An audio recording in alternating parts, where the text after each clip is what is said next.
அனைவருக்கும் வணக்கம். தென்மேற்கு வங்காள விரிகுடா கடல் பிராந்தியத்தில் தற்போது காணப்படுகின்ற தாளமுக்க பகுதி காரணமாக இலங்கையின் சில பகுதிகளில் நிலவிக் கொண்டிருக்கின்ற மழையுடனான காலநிலையானது நாளை மறுதினத்திற்கு பின்னர், அதாவது எதிர்வரும் 22ஆம் தேதிக்கு பின்னர் படிப்படியாக குறைவடையும் என எதிர்பார்க்கப்படுகின்றது. இருந்தபோதிலும் இன்று வடக்கு, வடமத்திய, மத்திய, கிழக்கு, ஊவா மாகாணங்களின் சில பகுதிகளில் அவ்வப்போது மழை காணப்படும். கிழக்கு மாகாணத்தின் சில பகுதிகளிலும், முல்லைத்தீவு, பொலன்னறுவை, மாத்தளை, பதுளை மாவட்டத்தின் சில பகுதிகளில் 75 மில்லிமீட்டர் மழைவீழ்ச்சிக்கும் அதிகமான மழைவீழ்ச்சி பதிவு செய்யப்படலாம் எனவும் எதிர்பார்க்கப்படுகின்றது.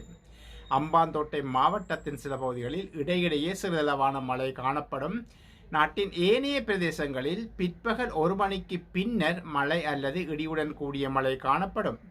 நுவரெலியா, இரத்தினபுரி, காலி, மாத்தறை மாவட்டத்தின் சில பகுதிகளில் 50 மில்லிமீட்டர் மழைவீழ்ச்சிக்கும் அதிகமான மழைவீழ்ச்சி பதிவு செய்யப்படலாம் எனவும் எதிர்பார்க்கப்படுகின்றது.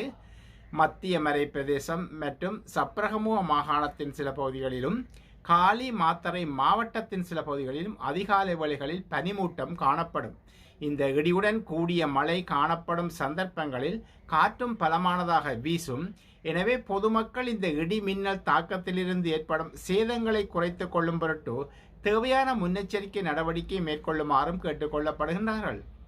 கடற்பிராந்தியங்களை பொறுத்தவரையில் இந்த தென்மேற்கு வங்காள விரிகுடா கடல் பிராந்தியத்தில் உருவாகியுள்ள இந்த தாளமுக்க நிலை காரணமாக மீனவர் சமூகம் மற்றும் கடல்சார் தொழிலாளர்கள் தமது கடல் நடவடிக்கை தொடர்பாக இலங்கை வளிமண்டலவியல் ஆராய்ச்சி திணைக்களத்தினால் வெளியிடப்படுகின்ற எதிர்கூறல்களையும் அறிக்கைகளையும் கவனமாக செவிமடுத்து அவதானமாக செயற்படுமாறு கேட்டுக்கொள்ளப்படுகின்றார்கள். காலி முதல் மாத்தறை, அம்பாந்தோட்டை, பொத்துவில், மட்டக்களப்பு ஊடான திருகோணமலை வரையான கடற்பிராந்தியங்களில் மழை அல்லது இடியுடன் கூடிய மழை அவ்வப்போது காணப்படும். ஏனைய கடல் பிராந்தியங்களில் மாலை வேளைகளில் அல்லது இரவு வேளைகளில் இடியுடன் கூடிய மழை காணப்படும். கடல் பிராந்தியங்களில் காற்றின் வேகமானது மணித்தியாலத்துக்கு 30 கிலோமீட்டர் முதல் 40 கிலோமீட்டர் வரையான வேகத்தில் வட கிழக்கு திசையிலிருந்து காற்று வீசும்.